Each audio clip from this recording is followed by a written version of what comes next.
Kapag po ang ating kidney ay hindi po ito nagfa-function ng maayos, ang mga doktor po ay nagbibigay po ng order ng creatinine levels. Idol, para saan nga ba ito pong creatinine? Ang creatinine po, ito po yung waste product po na fini-filter ng ating pong kidney. Paano nga ba yan at para saan? Ang ating pong katawan ay may normal po tayong energy. Yung creatine po natin, idol, sa ating katawan, yan po yung nagsiserve para po sa ating energy sa ating pong muscle. Kapag po yan ay nagbe-breakdown, nagkakaroon po tayo ng creatinine. Yung creatinine po, idol, ay kailangan pong inilalabas o ini-excrete po natin palabas dito po sa ating pong kidney. Pag ang kidney ay hindi po nasasala, ito pong creatinine na muscle waste product po natin sa ating katawan dahil nga po sa ating energy na nagagamit po natin. Ibig sabihin lamang, idol, ay baka may tama ang inyo pong kidney. Nagkakaroon ka po ng mga sintomas ng panghihina. Nagkakaroon ka po ng fluid o yung namamanas po ang inyo pong mga lower extremity o yung mga hita po ninyo ay namamanas na. Pag pinrest mo yan, idol, ay nagkakaroon po yan, idol, ng pagkahulma sa inyo pong pagka-press. Bumabaon, idol.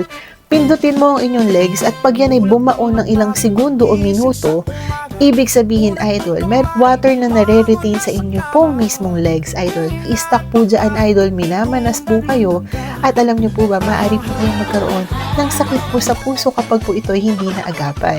Ang ating pong kidney, kailangan po ay ilabas ang ating pong mga waste product katulad na lamang po ng creatinine para po, idol, hindi po ito tumaas ng tumaas ang level sa ating pong dugo. Kapag tumaas yan, idol, makikita mo agad yan sa mismong blood work po ninyo.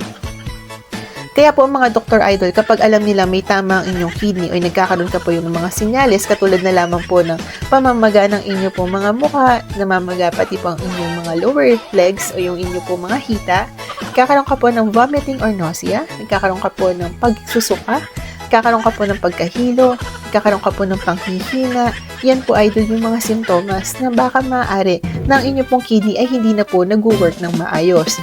Nahihirapan po siya, idol, overload na ang kanya pong trabaho. Lalong-lalo na, idol, kapag po ikaw ay umiihi ng may konting pagkapula, yan po, idol, ibig sabihin niya may dugo na sa inyo pong ihi. O kaya naman po, idol, kapag po meron pong mga bula-bula, may pagka-foamy po o may pagkamabula-bula ang inyo pong mismong ihi, idol. Baka yung mga protina ay hindi na rin po nasasala kaya po nagiging mabula ang inyo pong ihi. Maaari ka din, idol, na mahirapan pong ilabas ang inyo pong ihi at maaari po, idol, na maka-experience ka po ng hirap ka pong umihi. Totally hindi mo po mailabas lahat po yan, idol. Yan po, idol, ay medyo concerning na kailangan mo na pong mag-seek ng attention ng medical advice.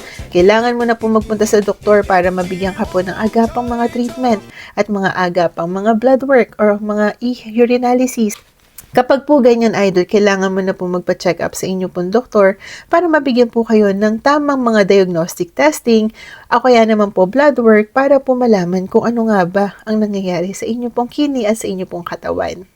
Kapag ang ating katawan ay hindi na po nagsasala ang ating kidney, dyan na po, idol, na nakakatakot mangyari dahil maaari po, idol, malason ang ating po buong katawan na magsisimula sa pagkalason sa inyong pong dugo. Kapag po nagkaroon ng infection o bacteria sa ating dugo, maaari ka po magkaroon ng septic shock. Ibig sabihin, maaari po, idol, unti-unti mag-shutdown ang inyong po mga organs na magkakaroon po ng lead para po magkaroon po kayo ng damage at maaari pong ikamatay, idol.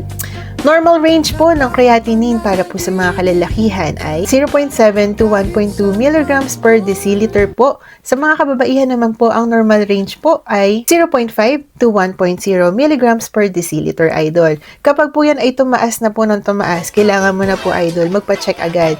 Iwasan mo po na dumating pa sa punto na ikaw po ay i-dialysis dahil ang dialysis 3 times a week, committed ka po dyan, idol, at talagang manghihina ka. Tali po ang inyong pong kidney ay talagang hindi na po talaga gumagana.